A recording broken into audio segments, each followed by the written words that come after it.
փոխանցել գործընկերոջը, շնորհակալություն։ Շնորհակալություն։ Ես էլ ճիշտ ասած կուզենամ որպես իրավապաշտպան կազմակերպության ներկայացուցիչ ընդգծեմ, որ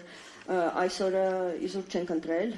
հատուկ խորհրդանիշ ունի եւ ուզում ենք շեշտադրենք, որ անհայտ կորած անձանց եւ նրանց ընտանիքների խնդիրը զուտ մարդասիրական կամ վիճակագրական խնդիր չէ, հա, կարծես թե արդեն այդ տեսանկյունից է պարզապես ներկայացվում խնդիրը, այլ դա հստակ մարդու իրավունքների խնդիր է։ Մարդու իրավունքները ենթադրում են, որ պետությունը ունի պարտավորություն, այսինքն մենք խոսում ենք ոչ միայն իմանալու ճակատագիրը, հա, գտնվելու վայրը, կյանքի իրավունք ապահովելը, խոշտանգումից զերծ մնալու եւ մնացած այլ իրավունքները, որոնց մասին Տիկին Սահակյանը նշեց, այլ հստակ կա պարտավորություն պետության կողմից, այս դեպքում պետությունների, որովհետև խոսքը գնում է երկու պետությունների մասին, եւ Ադրբեջանի եւ Հայաստանի, տարբեր տեսանկյուններից, բայց պարտավորությունները առկա են եւ կաշկանդող են, եւ ինչպես արդեն նշվեց մի քանի անգամ, ոչ միայն խախտումն է շարունակական, այլ պարտավորությունն է շարունակական։ Այսինքն պետությունը կաշկանդված է, պարտավոր է բոլոր քայլերը ձեռնարկել, որպեսզի պարզեն գտնվելու վայրը, ճակատագիրը այդ անձի, մինչեւ որ վերջնական հստակ տեղեկություններ չենք ունենա, թե ինչ է կատարվել եւ ինչ կարգավիճակում են գտնվում այդ անձը։ Հենց այստեղից է գալիս իրականում բազմաթիվ խնդիրներ, այդ թվում նաեւ հակասական վիճակագրական տվյալներ, հա, մենք այսօր լսեցինք մի քանի թիվ, այսինքն ընտանիքների քանակի կամ անհայտ կորած անձանց քանակի մասին, բայց ըստ էության անգամ այս հարցում մենք չունենք միասնական մոտեցում եւ պետական քաղաքականությունը, այդ թվում նաև քննչական մարմինների ավելի նեղ է մեկնաբանում, հա, այս հարցը, քան միջազգային իրավունքի սկզբունքները, եւ այդ ամենը հաշվի առնելով մենք կարող ենք խոսել այս պահին շուրջ 1300 անհայտ կորած անձի մասին բոլոր էսկալացիան զինված ընդհարման համատեքստում 80-ականների վերջին 90-ականների սկիզբ սկսած մինչև 23 թվականը սեպտեմբերը ներառյալ շուրջ 1300 անձի մասին ենք խոսում, որոնց ճակատագիրը վերջնական բարձ չէ։ Ու այստեղ իրականում կուզենամ նշել երկու մոտեցում, այսինքն մենք ունենք եւ Ժնևան կոնվենցիաները, որոնց մասին հաճախ խոսում ենք, բայց կարծես թե փոքրինչ արդեն թերահավատորեն ենք մոտենում մարդասիրական իրավունքին, քանի որ կողմերը, հատկապես Ադրբեջանը չի պահպանում, հա, այդ պարտավորությունը եւ խոսում ենք նաեւ մարդու իրավունքների միջազգային իրավունքի կոնվենցիաների մասին կամ հռչակագրերի մասին, որոնք որ կաշկանդում են կրկին եւ Հայաստանին եւ Ադրբեջանին։ Այսինքն խոսքը գնում է նախ որոնելու մասին եւ մենք որպես իրավապաշտպան կազմակերպություն գործընկերների հետ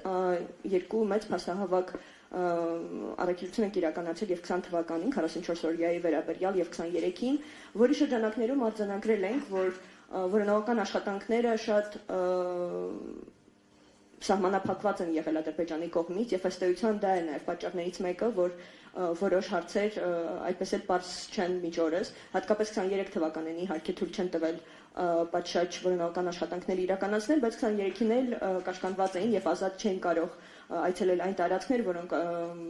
մարտական գործողությունների արդյունքում մնացին Ադրբեջանի արդյունավետ վերահսկողության ներքո։ Եւ այստեղ առաջին պարտավորությունը բնականաբար Ադրբեջանինն է ապահովել այդ տարածքի հասանելիություն, ցանկալի իհարկե միջազգային միջնորդավորված ինչ-որ ձևաչափով, հա, որպեսզի կարողանան գտնել։ Մտահոգություններ են հնչել ու տեղին են առայն, որ այդ տարածքներում, այսինքն Լեռնային Ղարաբաղի տարածքներում եւ դրանց շուրջ Ադրբեջանը լայնածավալ աշխատանքներ է իրականացնում, այդ թվում շինարարական, արտաշիրման եւ այլն, որոնք լրիվ անվերահսկելի են ըստ էության, եւ դրա շուրջ ունենք մտահոգություններ առայն, որ անգամ եթե հայտնաբերվեն որևէ տվյալներ, այդ թվում աճումներ եւ այլն, որոնք որ ըստ էության պետք է պատշաճ ԴՆԹ հետազոտման ենթարկվեն եւ պարզվի թե ում են պատկանում, ըստ էության մենք միայն լսում ենք Ադրբեջանի ռոպագանդան, որ գտել ենք այսքան անձի մասունք, որոնք որ հաստատ Խոջալուի զոհերն են եւ այլն, բայց երբեք մենք վստահ չենք կարող լինել թե ում են պատկանում եւ ըստ էության տեղյակ ենք հատկապես 90-ական թվականների դեպքերի մասին, երբ որ կան թաղման վայրեր, հա, ենթադրաբար որտեղ որ զոհված հայերն են թաղված եւ այլն ըստ էության։ Ու այս առումով իրականում բացի որոնական աշխատանքներից շատ կարևոր է արդյունավետ քննություն վարելը։ Մենք խոսեցինք Հայաստանի պարտավորության մասին փոքր-ինչ, բայց պետք է նշեմ, որ Ադրբեջանը ըստ էության հստակորեն ցույց է տալիս կամքի բացակայություն, Դրա մասին մենք գիտենք ոչ միայն ԵԴ շրջանակներում, հա, նախաձեռնված գործընթացներից, որտեղ չի հաստատում, հա, որոշ անձանց իր իշխանության ներքո գտնվելու փաստը, անգամ այն պարագայում եւ կան տեսանյութեր, որոնք որ հստակ վկայում են դրա մասին կամ կան վկայություններ ծառայեկիցների կողմից, հա, որոնք միասին են երևարվել։ Նույն խնդրին մենք բախվում ենք, երբ որ դիմում ենք ՄԱԿ-ի համապատասխան մարմին, որը մարդասիրական բնույթի է, հա, մարդասիրական մանդատ ունի, բռնի անհետացած անձանց հարցերով աշխատանքային խումբ կա, բաղկացած է փորձագետներից եւ որը իրականում 20 թվականի պատերազմից հետո ի վեր շատ ավելի ակտիվորեն է զբաղվում մեր դեպքերով, այսպես ասած, եւ տասնյակ անձանց վերաբերյալ մենք հաղորդումներ ենք ներկայացրել, փորձելով այդ մանդատի միջոցով բարձել գտնվելու վայրը կամ ճակատագիրը, եւ ինչպես եւ ՄԻԵԴ շրջանակներում, այնպես էլ այդ խմբի ցավոք սրտի այդ խմբի գրություններին ի պատասխան Ադրբեջանի իշխանությունները պարզապես ասում են, որ այդ անձի մասին որևէ տվյալ չունեն, երբեք իր իշխանության ներքո չի գտնվել, ասելիք չունեն։ Այսինքն մենք պետք է մի բան հիշենք, երբ որ անձը երևարվում է զինված ընդհանրման համատեքստում, նա չի երևարվում անհատի կողմից։ Նա երևարվում է պետության կողմից եւ պատասխանատվությունը այդ անձի ողջ լինելու, ճակատագրի առողջության, խոշտանգումից զերծ մնալու եւ մնացած իրավունքների ապահովման համար գրում է պետությունը, այսինքն չի կարող ասել պետությունը, որ գիտեք, ինչ որ հրամանատար, ինչ որ շարքային երևարել է գուցե եւ դրա համար տեսանյութում երևում է, ես դրա այդ գործ չունեմ, երբեք զեկուցներով զեկուցագրեր Բաքու չեն գնացել, ուստի ես չգիտեմ ինչ է կատարվել։ Այսինքն առաջին հերթին պատասխանատվությունը պետությանն է։ Այս առումով իրականում հետ գալով Հայաստանի իրավիճակին գիտենք, որ նախաձեռնված են քրեական գործեր, որոնց շրջանակներում փորձում են պարզել, հա, հանգամանքները, բայց այս առումով, ինչպես եւ Տիկին Սահակյանը նշեց, կան սահմանափակումներ բնավ, որովհետեւ տարածքի վերահսկողություն հայկական կողմը չունի, իսկ ապացույցները, այսպես ասած, գտնվում են կամ գոնե հնարավոր կլիներ որոշ դեպքերում տեղում, հա, իրականացնել աշխատանք։ Եվ այստեղ եւ մենք կարծում եմ բոլորս շեշտում ենք ու կարևորում ենք միջազգային դերակատարների, միջնորդների աջակցության անհրաժեշտությունը։ Կարծես թե բոլոր բանակցությունները այս պահին գնում են ու կողմերը հպարտորեն զեկուցում են դրա մասին, որ երկկողմանի պայմանավորվածությունների մասին է խոսքը գնում,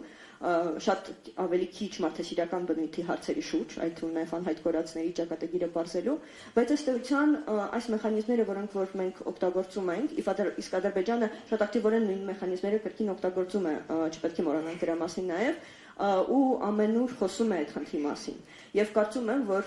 շատ ճիշտ կլիներ փորձել այն հանգամանքը օգտագործել, որ Ադրբեջանը հենց այս խնդիրն է կարևորում մնացած բոլոր մարդու իրավունքների խնդիրներից, հա, կոնֆլիկտի համատեքստում,